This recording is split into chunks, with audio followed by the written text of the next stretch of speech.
En 2009, en L'Aquila, localidad italiana, se produjo un terremoto que los expertos en geología y los sismólogos habían dicho que aunque había habido una serie de pequeños sismos anteriores, eso no es, por lo que se sabe de sismología, no avisa que viene un terremoto mayor. La mayoría de las veces son pequeños enjambres de pequeños sismos que luego que desaparecen y ya y no pasa nada. Pero se produjo el terremoto. Y una vez que se produjo el terremoto, la ciudadanía y la ley acusaron a los responsables, a los sismólogos, de asesinato por no haberle avisado a la ciudadanía que tenía que irse. 6 prestigiosos científicos fueron condenados a 6 años de prisión cada uno, y a que cada uno pagara compensaciones a la ciudad por cerca de $12 millones estadounidenses, prohibiendo que en su vida volvieran a ocupar cargos públicos. Es una sentencia que dio el tribunal de L'Aquila, que era mucho peor que lo que había pedido la fiscalía, porque el juez Marco Billi, que por supuesto de sismología sabía lo que yo sé de mecánica cuántica, o menos, probablemente menos, halló que los expertos podrían haber salvado vidas si no hubieran persuadido a los habitantes de la zona de permanecer en sus casas, que no los persuadieron. Les preguntaron: oiga, esto es peligroso. Mire, los enjambres de temblores menores no predicen un sismo mayor, sino más bien todo lo contrario. Las posibilidades de que les siga una catástrofe llegan apenas a un 2%. Bueno, pues esa vez fue una del 2%. 6 años de cárcel, 12 millones, culpables de homicidio culposo y lesiones por negligencia.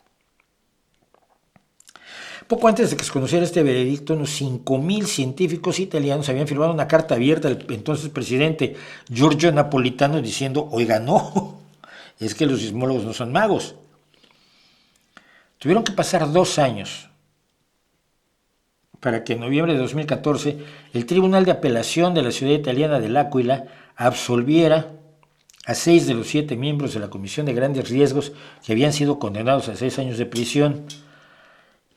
Y el único que no fue absuelto por completo fue el subdirector del sector técnico del Departamento de Protección Civil, que vio su pena rebajada a 2 años de prisión suspendida. Bernardinis fue considerado culpable de estos cargos solo en algunos casos, de ahí la reducción de su pena. ¿Qué fue lo peor? Que al saberse que habían sido absueltos los sismólogos, los vecinos de L'Aquila mostraron su indignación al grito de vergüenza. Dijeron que esperaban que la sentencia fuera de... los que estaban esperando la sentencia, los vecinos tuvieron la misma reacción de vergüenza, mostrando su rabia y diciendo: todo esto es increíble, nuestra ciudad está marcada por esta tragedia tan importante y nadie quiere ayudarnos a hacer justicia.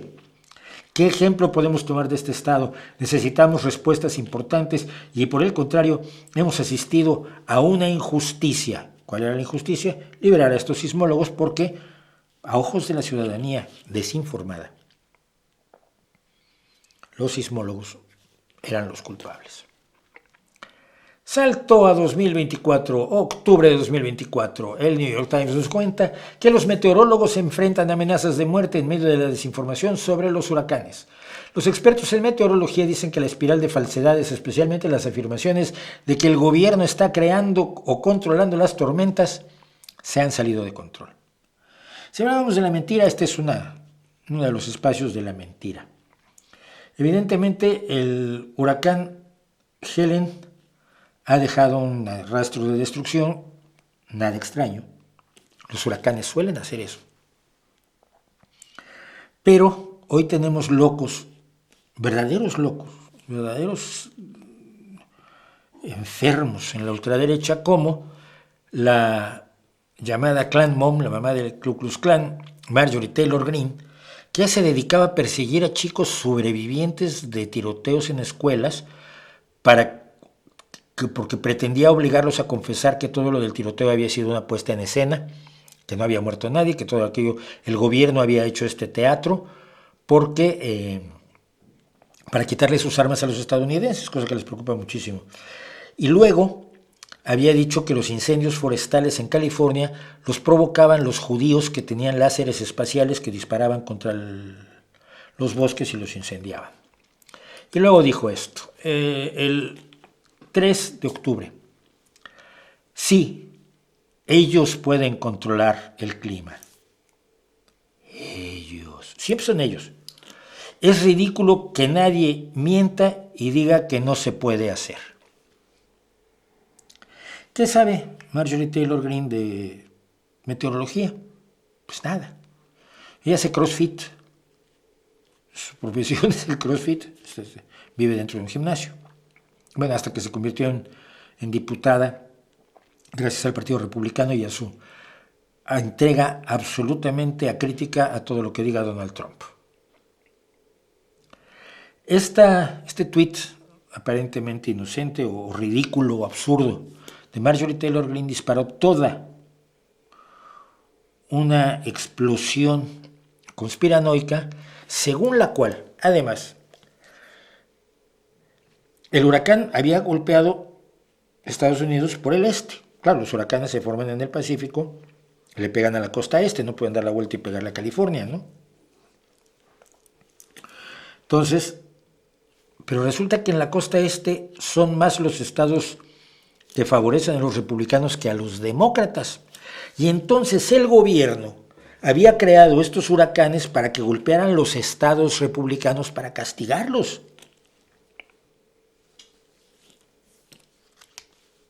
Me vino gente todavía, me preguntó, oye, ¿esto podrá ser? ¿Podrán controlar el clima? Me decía, no. ¿Cómo lo sabes?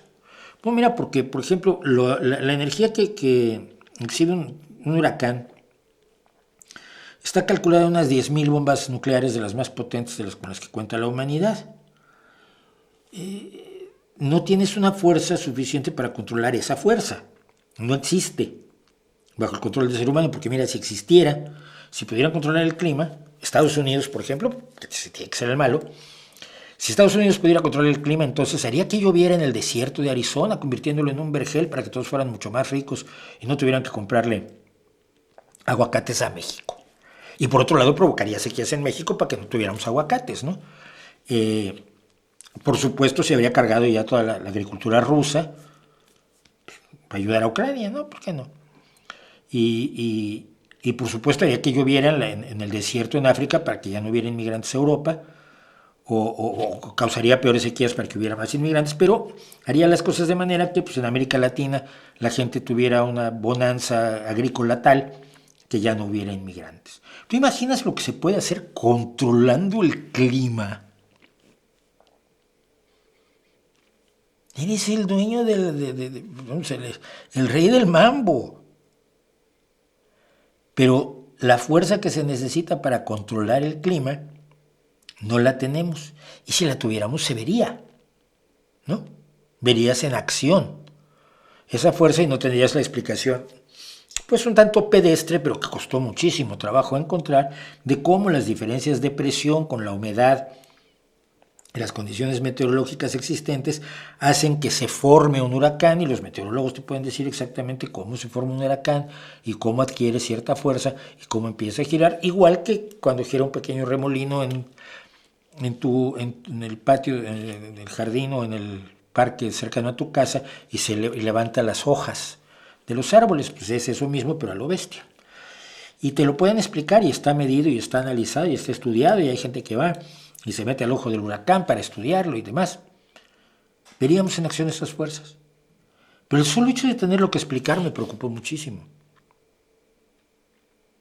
El solo hecho de tenerlo que explicar me dice hasta qué punto la gente común y corriente no es ya que no esté informada, es que diga, suena raro. Hemos logrado en nuestro ataque a la verdad que nada suene demasiado raro. Lo vemos en política y lo vemos en cosas como esta. Me parece enormemente preocupante.